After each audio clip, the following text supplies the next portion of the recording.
Are you a businesswoman who is finding it challenging to get your ideas across and make a point?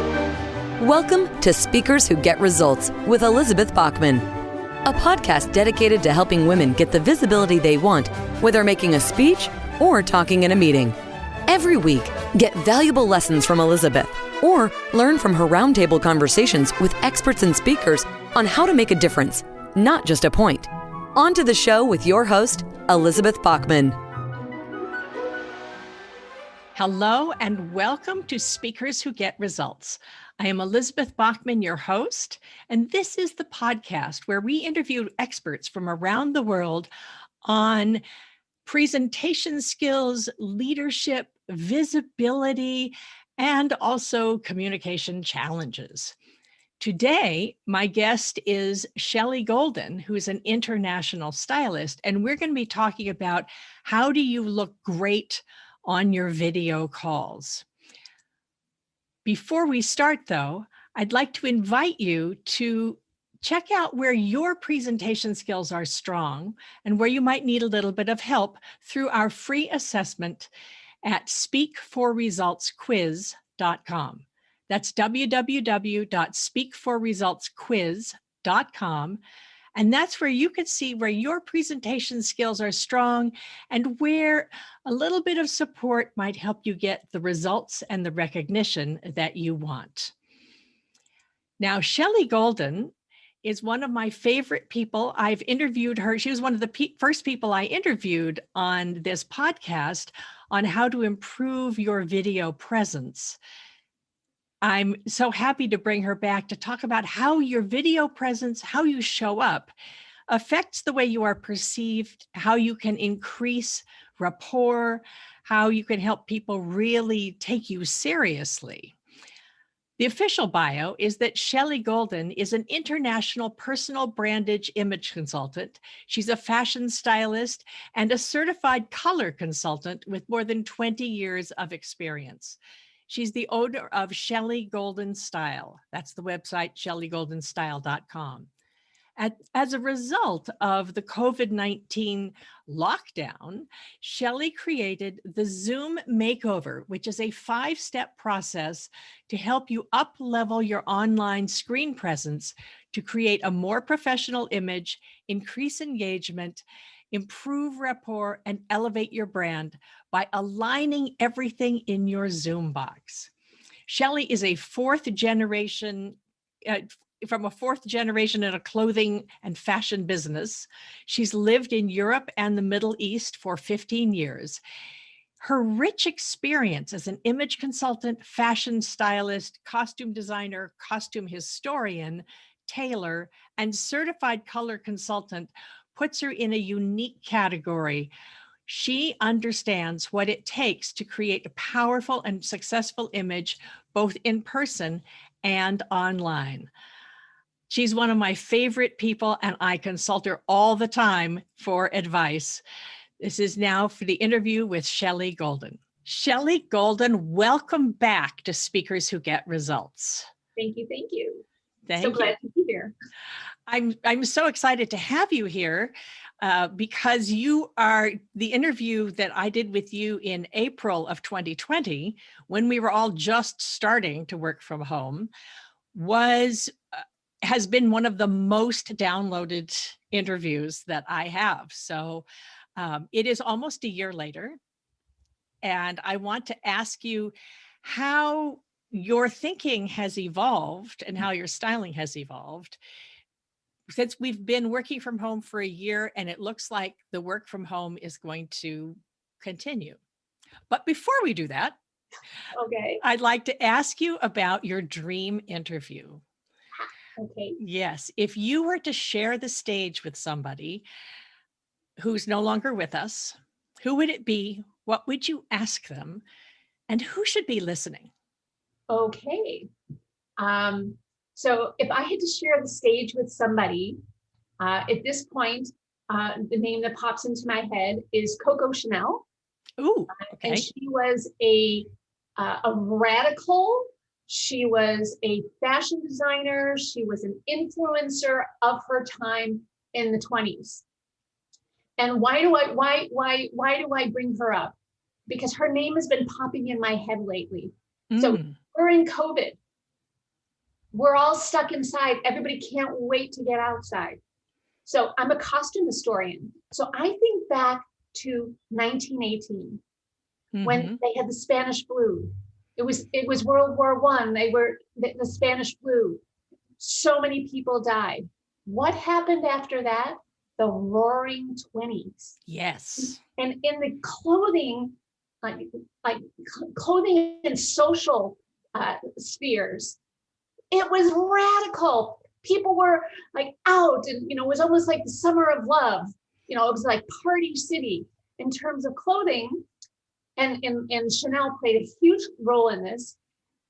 These dresses and skirts were the shortest ever in history.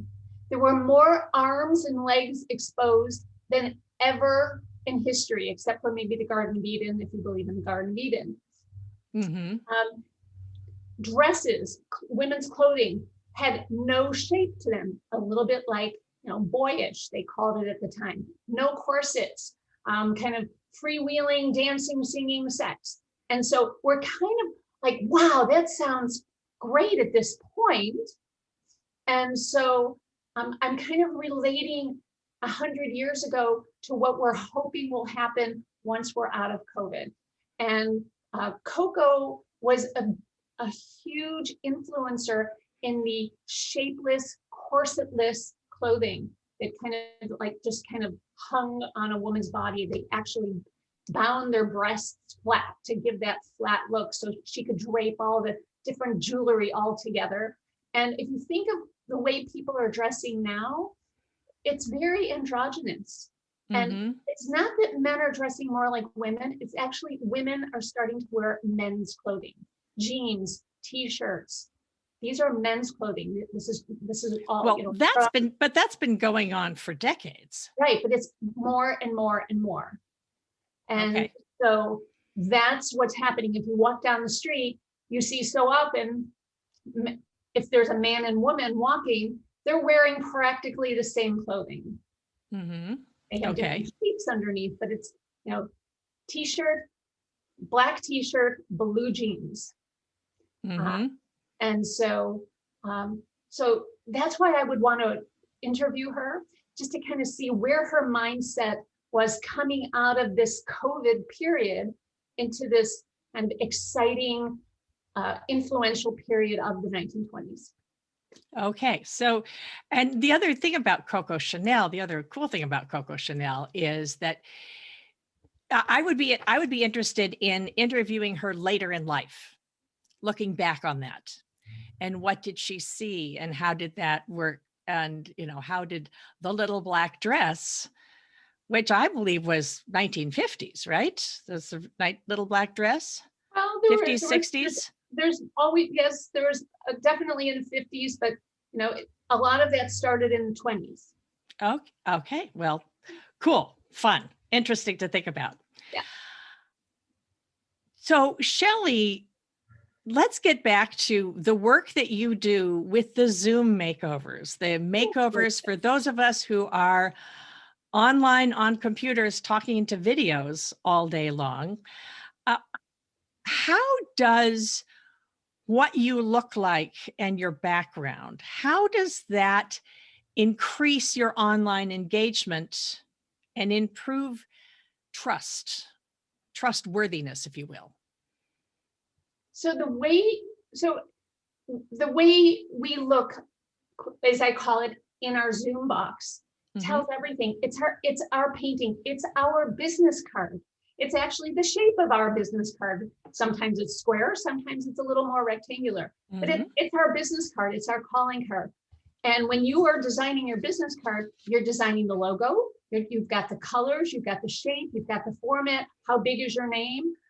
How much do you have your picture on it? And so it's the same calling card. So when you and I are in a meeting and people are talking to us and we're sharing information, giving presentations, part of a group, they're not just looking at what's in the middle of the Zoom box, they're looking at the entire Zoom box. And so what's behind you matters just as much as you. So I mentioned in our previous interview, and I'll say it again. So I lived in Amsterdam for 10 years. And when I lived there, I studied the Dutch masters and the Impressionists. And especially with the Dutch masters, there was always a foreground, a midground, and a background. And they showed you where they want you to look with subliminal lines. And so like even in my box, I've got this little round flower. I have my new Think Of lightweight little round glasses. Another round circle in the edge of the cabinet. And it's a tic-tac-toe diagonal. It's subliminal, but you see the tic-tac-toe once I point it out. And my eyes are in the middle. Yeah. I also have another tic-tac-toe. Again, where do I want you to look? I want you to look here. I've got this rectangular plane. I've got another rectangular plane here. And again, connecting the dots, my eyes are in the middle. So I'm forcing you to look at me. I'm also forcing you to look down at my torso so you can read my nonverbal cues. So that's really super important. But the background also says a lot about you. Yes. So why do we need to take the time and the effort to do this? How does it affect our business? The way it affects our business is that it helps people engage with you. So, I mean, the one thing that we're missing is that interpersonal communication. And so if we can increase it in any way, that's ideal. So what I aim for is that it feels like you and I are just sitting on the other side of the table, chatting. That's what feels comfortable. So if you could see me with light on my face, well lit, something that looks nice behind me, but isn't distracting. There isn't a reflection. There's not a light that's shining.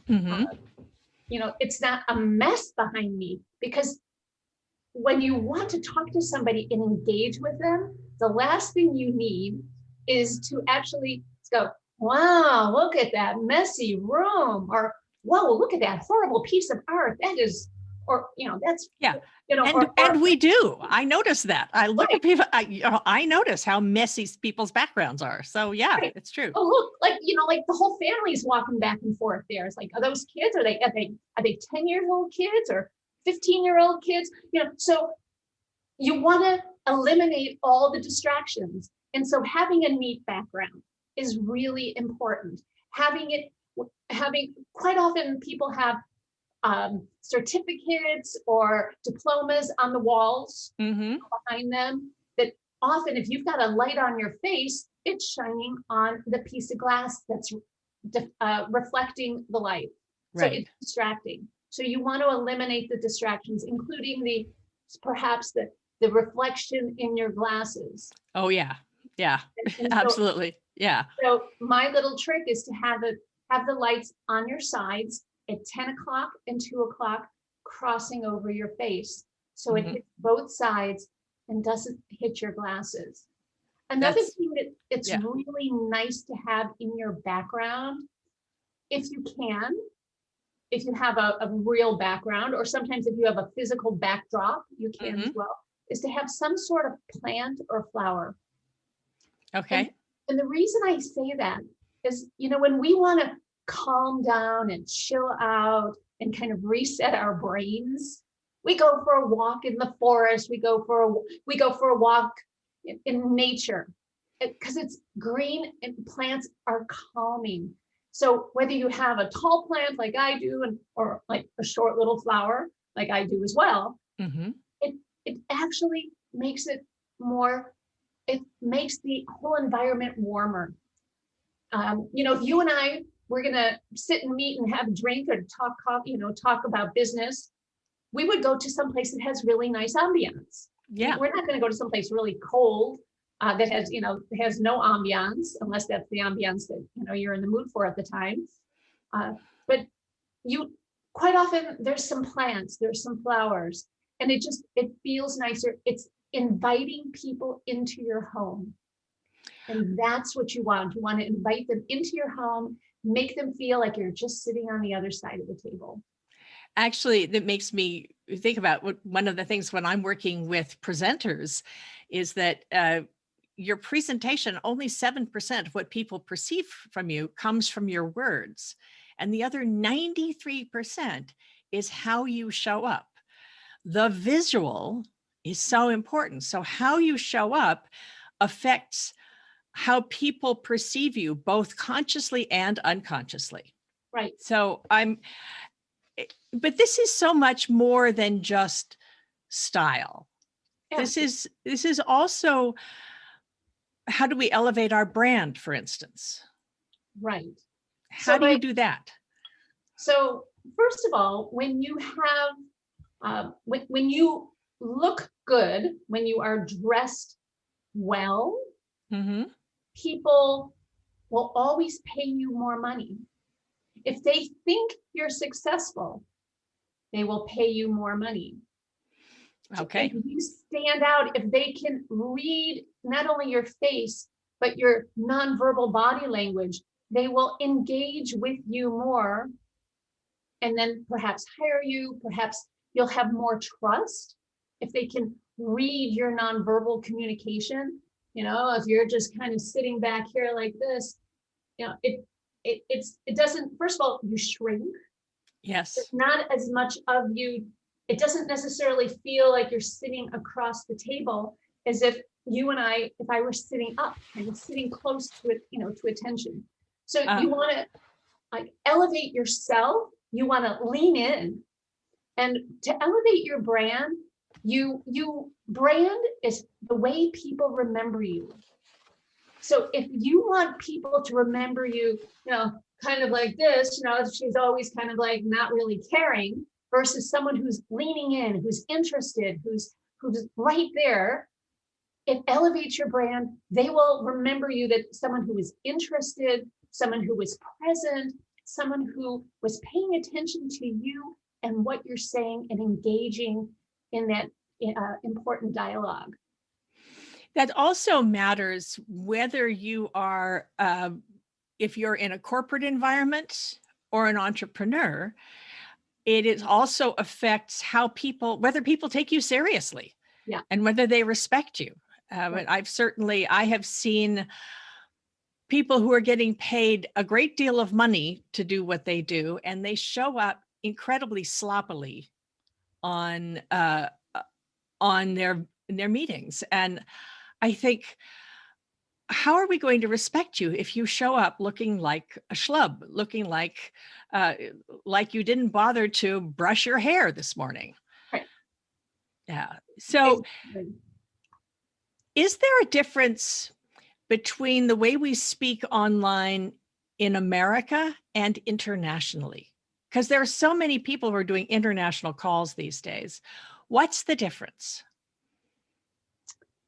I think there's it's fine tuning. It's really small differences. I've been in the international community. You're in the international community. First of all, you need to make sure that your diction is very clear. That's really important, because even if there's just you and the other person on the call, you want to just make sure that you're enunciating very clearly, that they can really understand you. And also, for women, I quite often recommend wearing a little bit of lipstick, a little bit of lip color, so that they can read your lips in case there's what I call a little nano blip.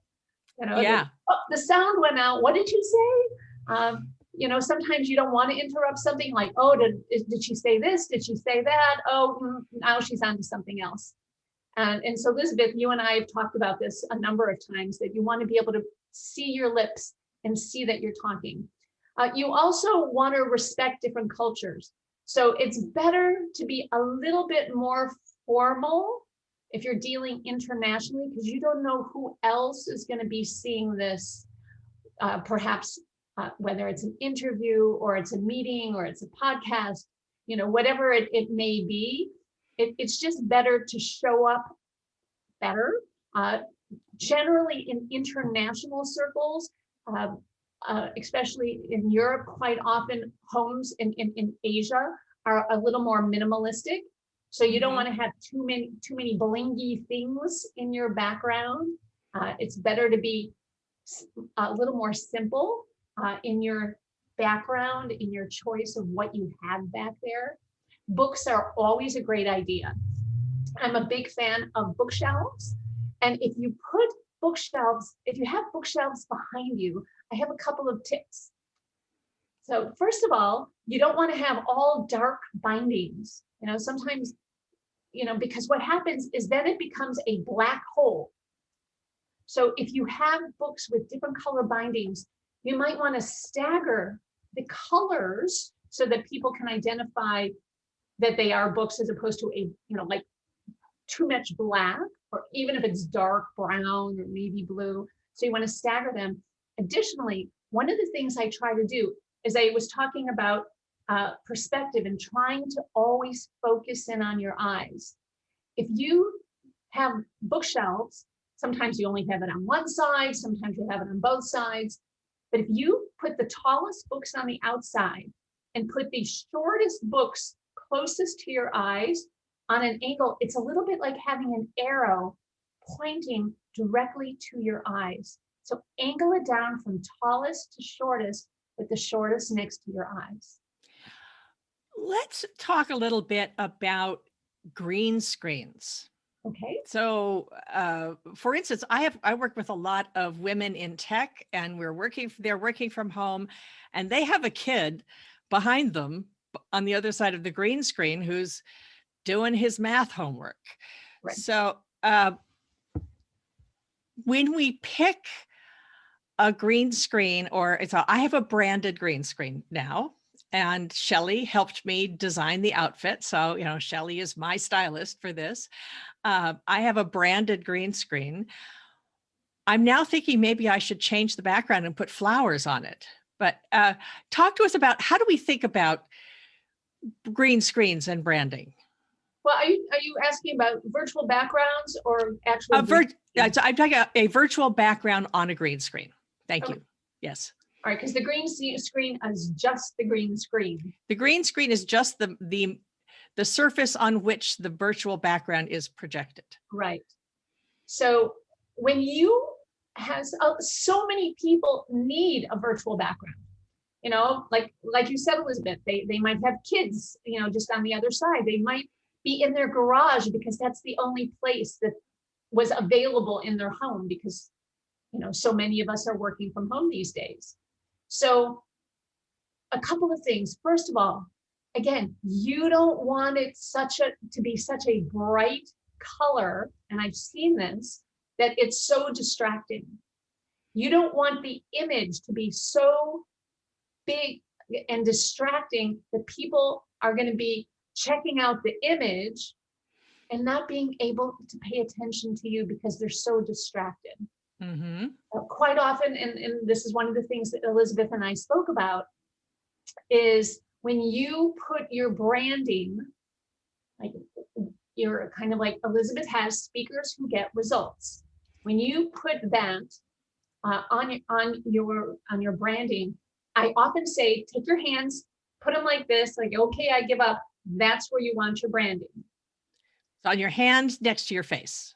Next for those of you who are listening, you definitely want to be watching this episode. At least go back and check out the video. Yes. Okay. So if you put your hands up in a okay, I give up, don't shoot type of position, where your hands are, which would in theory be next to your eyes, that's where you want the wording, so that people will see the wording. And again, it's right next to your eyes. You want people to be looking at your eyes, kind of in this small little bullseye between your eyes and your mouth.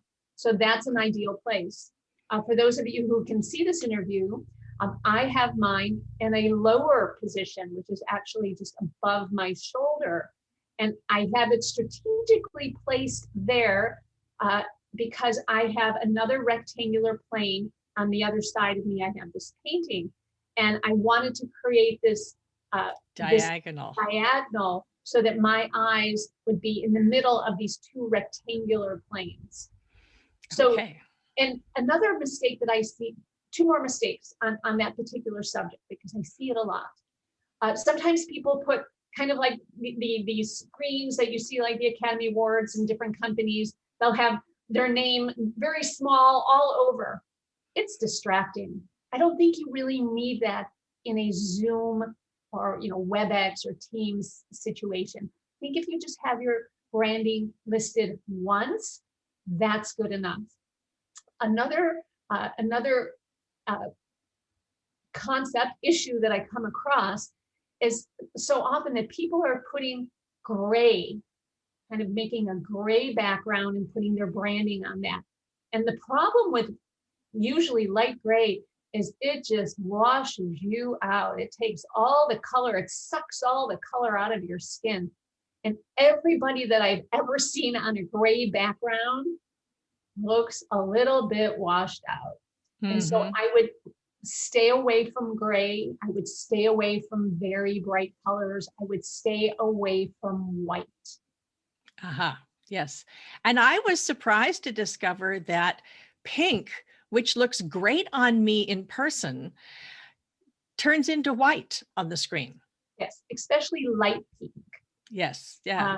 So anything like light pink, very light blue, even creamy colors.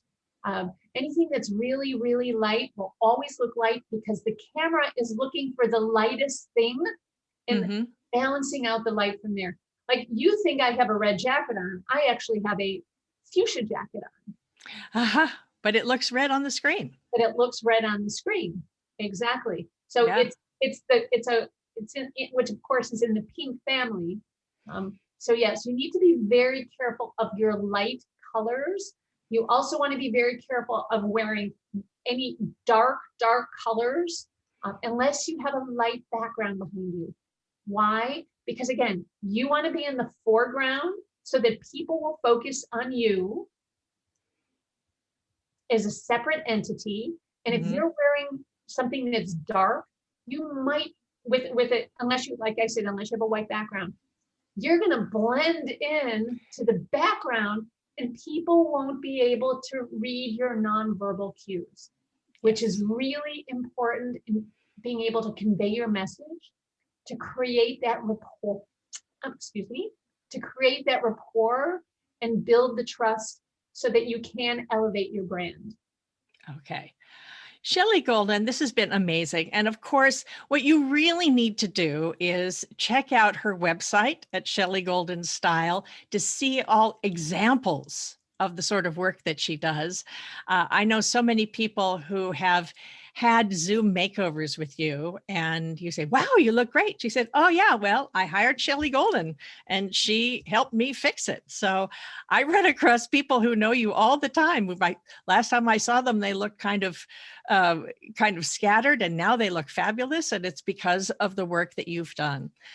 Thank you. Shelly, if there is one thing someone could do to start thinking about how to address the way they look, that the rapport, increasing rapport and engagement and building up their personal brand on a video call, what would be one thing? Where could somebody start? The most important thing, and it's the first place that you really want to start, is having light on your face equally distributed on both sides. That's the most important thing.